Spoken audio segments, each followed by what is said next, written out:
На фотографиях в социальных сетях и в вирусных видеороликах мини-лошади кажутся волшебными карманными лошадками, которых можно разместить в гостиной. Миф 1. Это всего лишь детеныши пони. Неправильный. Миф 2. Вы можете держать его в квартире. Тоже неверно. И опасно для животного. В этой главе мы разоблачаем несколько распространенных заблуждений о мини-лошадях. Во-первых, многие путают мини с пони или карликовой лошадью. Но мини-лошади – это полноразмерные лошади, рост которых не превышает определенного порога. Генетически отличаются от настоящих пони. Мы объясним, как измеряется рост и как племенные реестры устанавливают строгие ограничения. Далее, миф о том, что мини-лошади – безвредные, неприхотливые домашние животные. Хотя может показаться, что за ними проще ухаживать, чем за обычной лошадью. Они требуют ежедневного ухода, точного питания и социального общения. И самый опасный миф, что они могут комфортно жить в помещении или в крошечных загонах. На самом деле, недостаток пространства приводит к ожирению, поведенческим проблемам и даже к скелетным нарушениям у маленьких лошадей. К концу этой главы вы поймете, что многие представления людей об этих животных – это мифы, некоторые из которых имеют серьезные последствия для благополучия лошади. Спойлер. Один из мифов приводит к душераздирающему случаю жестокого обращения, который вы не сможете проигнорировать во второй главе.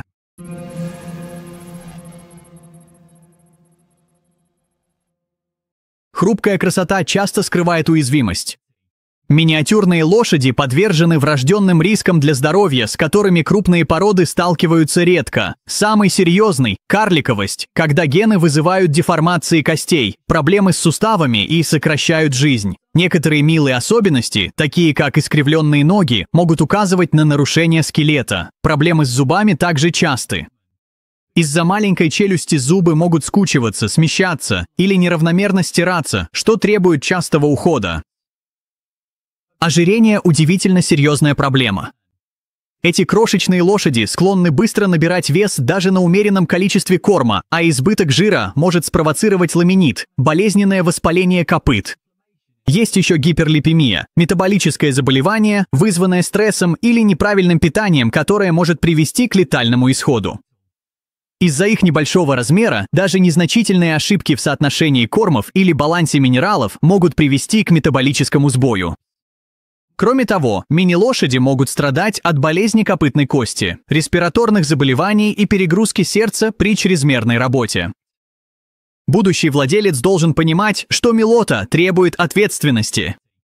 Доступ к ветеринарной помощи, регулярные стоматологические осмотры и индивидуально подобранный рацион – это обязательные условия. Порода, с которой вы познакомитесь в главе 3, была почти полностью уничтожена из-за проблем со здоровьем, но выжила, несмотря ни на что.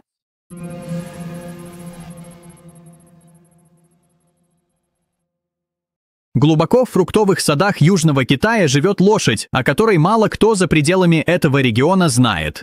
Гуасья. Исторически фермерам требовалось компактное тягловое животное, которое не повредило бы корни деревьев, могло бы аккуратно ступать между узкими рядами и при этом перевозить небольшие грузы фруктов. На протяжении веков гуасья стала уникально приспособленной к этой задаче. Ее высота в холке менее 36 дюймов, походка изящная, а шаг уверенный. В течение десятилетий ее считали практически вымершей, она едва выживала в отдаленных деревнях. Затем, в последние годы, сельские энтузиасты вновь обнаружили несколько небольших популяций и начали селекционную работу по возрождению породы. Что удивительно, эта лошадь передвигается под пологом сада почти бесшумно. Она производит меньше шума, чем сапоги работника фермы. Жеребята гуасья с рождения демонстрируют свою легкую поступь. Некоторые сравнивают их движение с тихой лапой кошки. Генетические исследования показывают особую родословную, не связанную со многими европейскими мини-породами. Гуасья – одна из немногих миниатюрных пород лошадей, выведенных для работы, а не ради выставок или экзотики. Тем не менее, проблемы остаются. Потеря среды обитания, скрещивание и современная механизация угрожают ее будущему. Спойлер, позже, в 6 главе, вы увидите, как усилия по сохранению гуасья пересекаются с попытками в Японии спасти еще 2 исчезающие миниатюрные породы.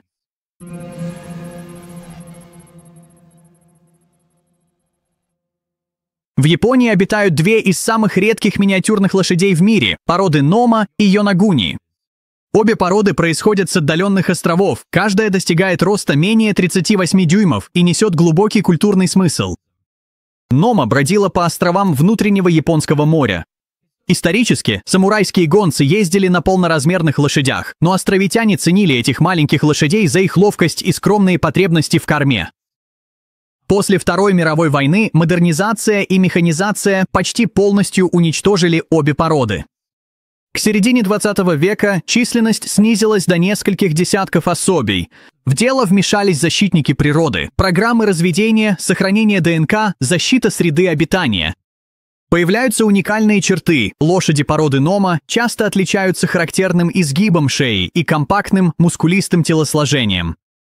Лошади породы Йонагуни, происходящие с острова Юнагуни в префектуре Окинава, еще меньше по размеру, а их генофонд крайне ограничен. Генетические узкие места вызывают опасения по поводу инбридинга. Для местных жителей эти лошади не просто домашние животные, а живая часть наследия, однако их выживание находится под угрозой.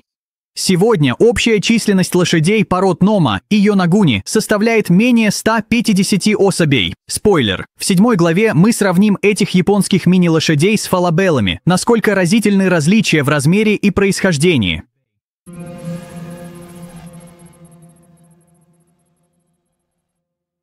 Если говорить о первой легенде среди мини-лошадей, то это, безусловно, фалабеллы. Эта порода возникла в Аргентине в конце 19 века, когда семья Фалабелла на протяжении нескольких поколений целенаправленно разводила самых маленьких пони и миниатюрных лошадей. Результат? Настоящие лошади ростом менее 30 дюймов. Некоторые отдельные фалабеллы ниже по росту, чем крупная собака, что удивляет многих.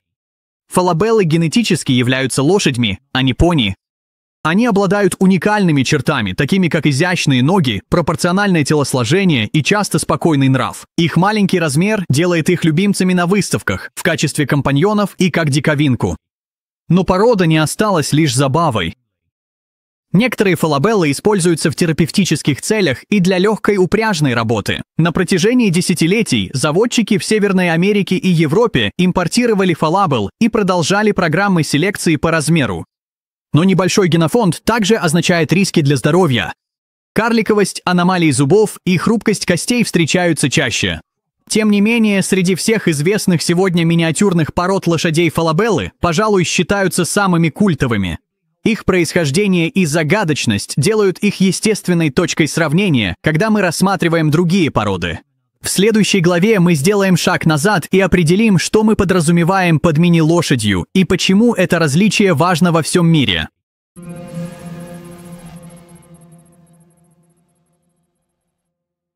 В США американская миниатюрная лошадь стала эталоном того, что большинство людей представляет себе, услышав «мини-лошадь». Несмотря на небольшой размер, эта порода известна элегантностью, мощью и внешностью, соответствующей выставочным стандартам.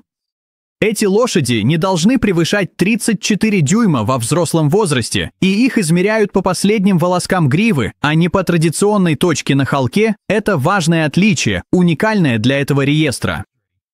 Их родословная уходит корнями к маленьким шетландским пони, европейским импортированным лошадям и даже шахтным пони. Со временем заводчики сосредоточились на сохранении пропорций, характерных для лошадей, избегая пони подобного телосложения.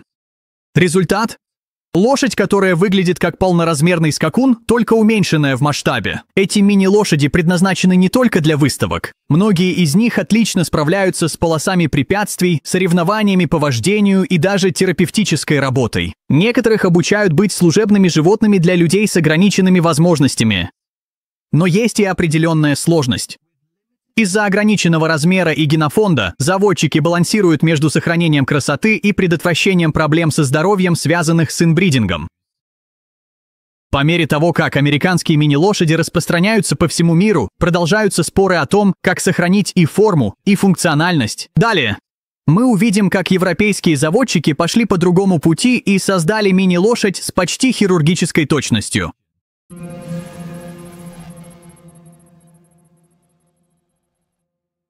В Нидерландах голландская миниатюрная лошадь представляет собой высокоспециализированное направление в разведении мини-лошадей. Разведенная в начале 1990-х годов, эта порода делает акцент на балансе, грации и пропорциях, а не только на маленьком размере. В отличие от многих других реестров мини-лошадей, голландский подход устанавливает строгие правила не только по высоте, но и по экстерьеру. Лошади, прошедшие инспекцию, напоминают изящных спортивных лошадей в миниатюре, с высоко поставленной шеей, крепкой верхней линией и ровными движениями. Хотя максимальная допустимая высота составляет около 42 дюймов, большинство заводчиков стремятся к еще меньшим размерам, чтобы соответствовать выставочным стандартам. То, что отличает голландскую миниатюрную лошадь, это строгое соблюдение чистоты породы. Оба родителя должны быть зарегистрированы, а скрещивание строго контролируется. Хотя это обеспечивает однородность, такой подход также ограничивает генетическое разнообразие, что заставляет заводчиков тщательно управлять популяцией. Несмотря на низкую известность в мире, голландская миниатюрная лошадь высоко ценится в Европе за предсказуемое качество и утонченный внешний вид. Породные выставки пользуются большой популярностью, а лошади часто проходят тестирование на соответствие стандартам перед использованием в племенных программах. Но за пределами Нидерландов эта порода остается относительно неизвестной. Далее мы отправляемся на юг. Далеко на юг, в страну, где миниатюрная лошадь выглядит совсем иначе, но играет не менее увлекательную роль.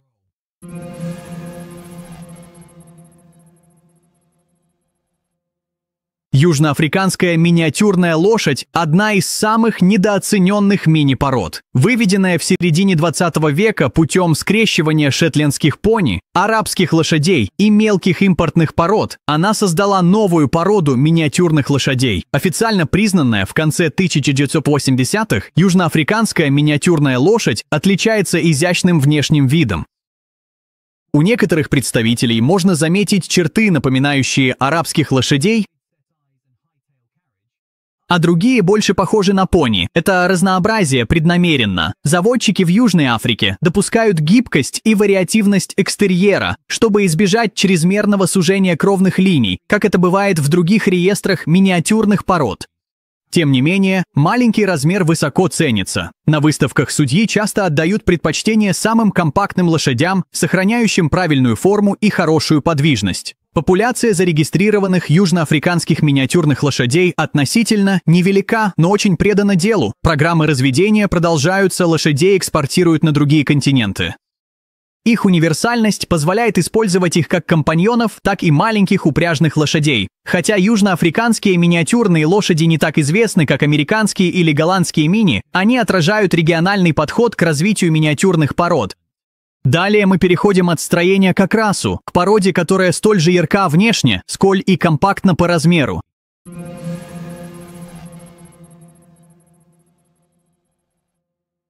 Апалуза – пятнистая миниатюра.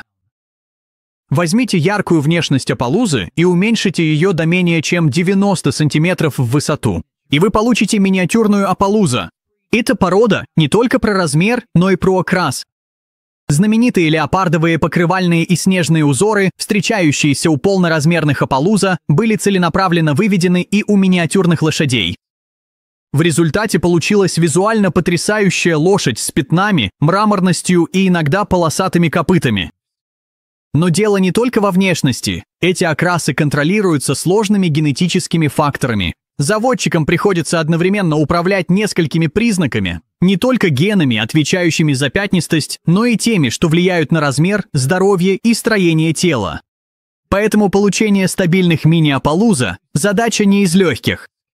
Пока одни заводчики скрещивают мелких апалуза с миниатюрными лошадьми, другие работают исключительно в рамках миниатюрных линий, чтобы соответствовать стандартам реестра. Эти лошади – любимцы публики на выставках, особенно если сочетаются с изящным экстерьером. Однако требуется осторожность. Некоторые гены окраса могут быть связаны с нарушениями зрения или чувствительностью кожи, особенно в двойном экземпляре. Этичные заводчики тщательно тестируют и контролируют программы разведения. Как увидим дальше, некоторые идут еще дальше, добавляя второй рисунок на шерсти поверх пятен апалузы для уникального результата.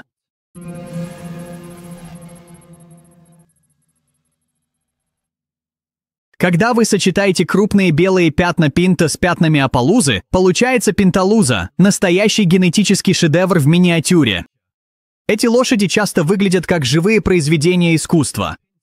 Окрас пинто обычно включает такие гены, как тобиано, авера или тобиано, создавая яркий контраст между белым и основным цветом. Если добавить к этому апалузские узоры, такие как леопардовые пятна или покрывала, получится многослойная масть, напоминающая ожившую картину. Но эти лошади не только красивы, они еще и генетически сложны. Заводчики должны тщательно подбирать пары животных, чтобы избежать наложения генетических мутаций, которые у других пород иногда приводят к потере слуха или чувствительности кожи. У миниатюрных лошадей гены, отвечающие за размер, добавляют еще один уровень сложности. Цель состоит в том, чтобы сохранить пропорции, здоровье и характер, одновременно получая яркие чистые окрасы. Правила регистрации различаются. Некоторые мини-регистры допускают окрасы пентилуза, другие же строже относятся к происхождению и регистрируют только лошадей с известными миниатюрными кровями. Эти цветовые сочетания не просто косметика. Они привлекают внимание на выставках, повышают цены при частных продажах и вызывают споры в кругах заводчиков. Пинто отражают, насколько разведение миниатюрных лошадей ушло от функциональности к моде. Но в следующей главе мы вернемся к истории с породой, которая, возможно, уходит корнями в древние времена.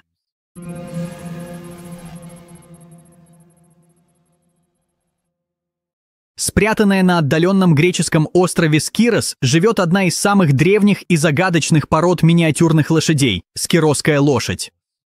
Имея рост около 36-40 дюймов, эти маленькие лошади, по мнению некоторых исследователей, происходят от древних боевых коней, которых использовали афиняне, возможно, изображенных в классическом греческом искусстве. В отличие от современных миниатюрных лошадей, выведенных для шоу, скиросская лошадь формировалась естественным образом в изоляции. Это компактное, выносливое и уверенно стоящее на ногах животное с длинной спиной, крепкими ногами и густой гривой. На протяжении веков жители Скироса использовали этих лошадей для сельского хозяйства, перевозки грузов и молотьбы зерна.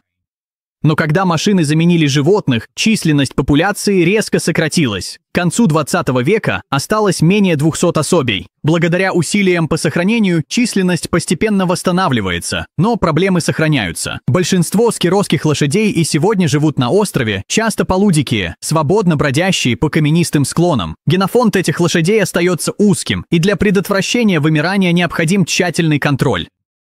Их особенность заключается не только в размере, но и в неразрывной связи с древней историей. Завершая список, мы переходим от древних кровных линий к современной реальности. Что нужно, чтобы завести мини-лошадь в своей жизни?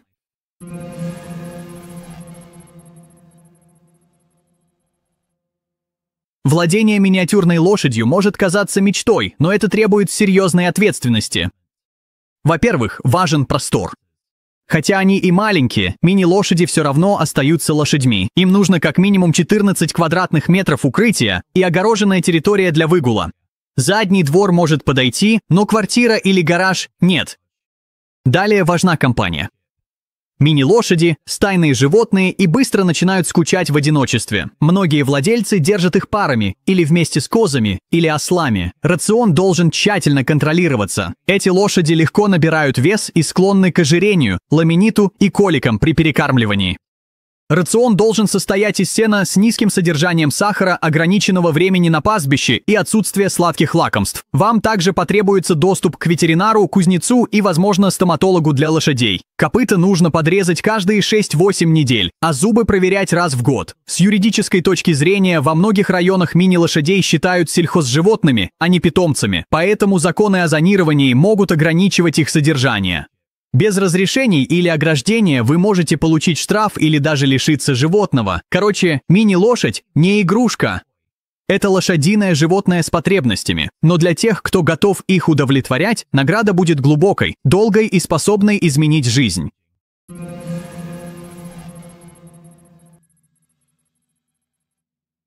Завершая список, пришло время взглянуть в глаза главной истине о миниатюрных лошадях. Они не экзотические домашние животные. Это не лошади для начинающих, не собаки с копытами и не украшения для двора. Это сложные, чувствительные, умные животные, занимающие уникальное место в истории человечества и современном обществе. Каждая порода, о которой мы говорили, от редкой гуасии до древней скирос, формировалась под влиянием географии, предназначения и борьбы за выживание. Они не являются уменьшенными копиями полноразмерных лошадей. Это самостоятельные породы, многие из которых обладают генетическими особенностями, требующими особого ухода. К сожалению, заблуждение – это тоже часть их истории. Слишком многие из них оказываются заброшенными или переходят из рук в руки, когда новизна проходит. Но, обладая правильными знаниями, как те, что вы получили здесь, будущие владельцы могут принимать обдуманные и этичные решения. Мини-лошади могут жить более 30 лет, а значит, это долгосрочное обязательство. Они могут быть маленькими по размеру, но их потребности, характеры и история совсем не миниатюрны. Если вы задумываетесь о том, чтобы завести мини-лошадь, начните с изучения информации, обратитесь к ответственным заводчикам или в приюты и всегда ставьте благополучие лошади выше своих фантазий. Мини-лошадь – это не игрушка, это наследие на 4 копытах.